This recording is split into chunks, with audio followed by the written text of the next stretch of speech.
What's up, everybody? Welcome back to Pens and Tea. My name is Carrie, and today we're going to continue on with our pen and ink and books of the month club, if you want to call it that. And we're going to start with April. So, if you've missed the first one that I did, it's going to cover... Shush. It's going to cover January, February, and March. I decided to do this series in April, so I don't have pen and ink ones for that. But it's going to run through all of the books and the reason behind why I want to do that. So if you haven't watched it yet, do check it out. It's a bit long, so maybe make a tea and then watch it. April was a busy month, a hard month, in the brain. So I did not read a ton, and I only finished one book that month, and it was Notes on a Nervous Planet by Matt Haig. So the back says, well, there really is no guide there. It's on the side. So let me read this. It's on the insert here. Rates of stress and anxiety are rising. A fast and nervous planet is creating a fast and nervous life. We are more connected and yet feel more alone. And we are encouraged to worry about everything from world politics to our body mass index. The way we live is almost engineered to make us unhappy.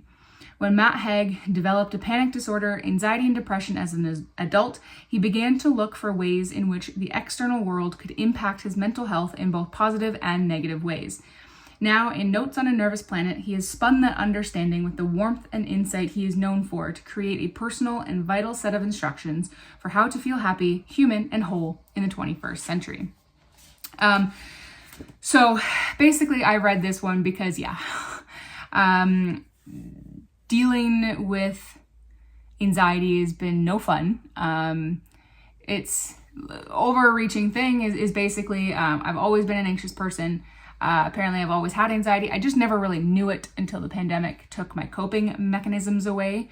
And I didn't know that I was doing those coping mechanisms, because that's the whole point, is that you cope and you don't feel that stress. And then the pandemic took it away and it all came crashing down. So I too was feeling a lot of that. So I've been gravitating more towards this kind of material. I like the size of this book. It's a little shorter than most. If you have one of those mass produced ones, it's shorter. And it's just it's almost like a perfect square. I just love it. It's just so cute. I appreciate that the way that this book is broken down. Some chapters are only one page. Some are lengthy, but basically it starts on how his life unraveled when he himself went through anxiety and depression and panic and all this kind of stuff, and how he's sort of realized that his daily life impacts that, and how that impacts his daily life, and how the two go together. And basically what I appreciated with this is just saying some of it is your fault, frankly, for why you are maybe a nervous person, but some of it isn't. With things like social media. I mean, we've been talking about this forever now, about how the constant bombarding of information is overwhelming. Some people can handle that, some people can't. The feeling, the need for acceptance on social media, whether that's Instagram or Facebook or Snapchat or whatever, having a million likes and watching, even me. These videos, when one gets less than 1,000 views, I'm what's the point of why I made that? Nobody cares. Nobody wants to watch it. I'm a failure. So stupid. I make them because I want to make them, not because people are necessarily watching them. And most of the time I'm able to recognize that. And that's the whole point of this book, is being able to find the moments where you're falling victim to yourself and to the nervous planet. And recognize those moments to be whoa, hang on a minute. I'm about to go down this rabbit hole. I shouldn't go down this rabbit hole. I'm acknowledging that I'm stopping. Let's move on. Easier said than done. But even just being able to acknowledge that you are hitting that stressful peak matters. So I really liked it. Check it out if you wish to. I would say it's a 3.5 out of 5. It's a little repetitive. I feel like it could have been probably a third of the size or half the size, because some of the same points are just kind of made over and over and over again, just wrapped a little bit differently. But it's easy to read. His style is fine. It's a bit conversational, which I like. It's written in first person, which I also like because you're reading about his experience. Yeah, like some of them are even just like something like this, where it's like how to get out of bed. 1, wake up. 2, pick up phone. 3, stare at phone for 72 minutes. 4, sigh. 5, get out of bed. Alternatively, once in a while, try skipping stages 2 to 4. So it's just lighthearted, like fun like that.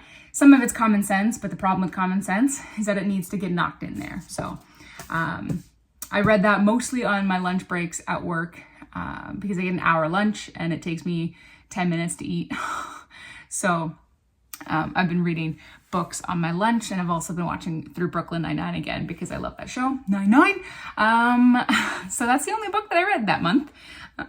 And yeah, let's chat about the pen and ink.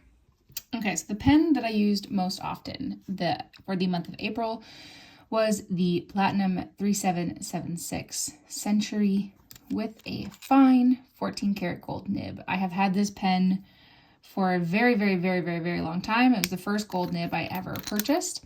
And I do have the converter in here as well. When we catch up to the month of September, I will start doing actual proper writing samples with these.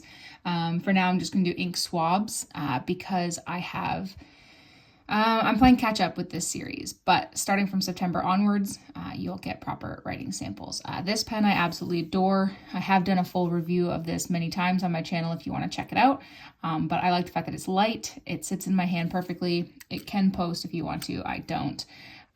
It's a fine nib. It is a very fine nib, and it's a little bit toothy, but I quite enjoy that. And if you've been watching me for a long time, you know that if I use this pen, it is pretty much always inked up with Diatramentis Cola. This is a scented ink. It does smell pretty much like cola, a kind of an off-brand cola, a little alcoholic cola. But it does smell really good. It does make the feed smell like it, but your writing, you don't really get that. It is a brownish red, as you can imagine. And it's a nice sort of middle of the road ink.